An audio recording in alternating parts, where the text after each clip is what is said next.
Урматтуу төрага, бизде парламентте бир эле нерсе калды.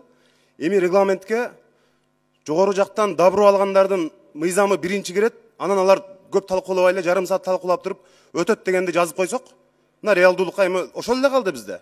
Үстүдөн добро алгандардыкы мыйзамы эми биз билип атабыз эми кандай ким макулдук берди, анан ошондон кийин ким чыгарып атканын.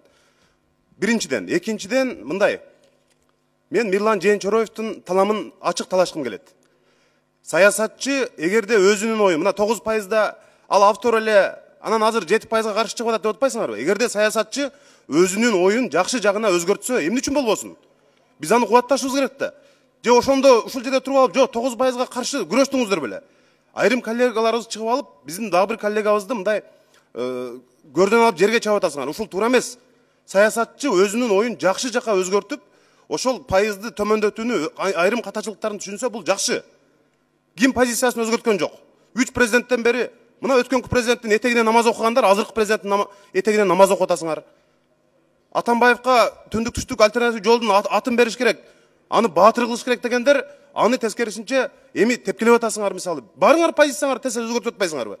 Бир эле Жээнчороев эмес да. Ошондуктан адам пикирин өзгөртүп, мыйзам долбоору боюнча идеяны кайра жаңыдан алып чыгып аткан болсо, биз аны колдошубуз керек, аны тепкилебегиле. Мурда 9%ды колдогон, эми 5%ды колдогонду. Кааласа 3%ды колдосун. Биз аны кубатташыбыз керек. Ошондуктан ал бир эле Мирлан Жээнчороев эмес Кыргызстанда пикирин өзгөрткөн. Мындан жаман нерселерге пикирлериңерди өзгөртүп, кошомачылыктан кошомачылыкка күн көрүп жүргөндөр толтура биздин арабызда.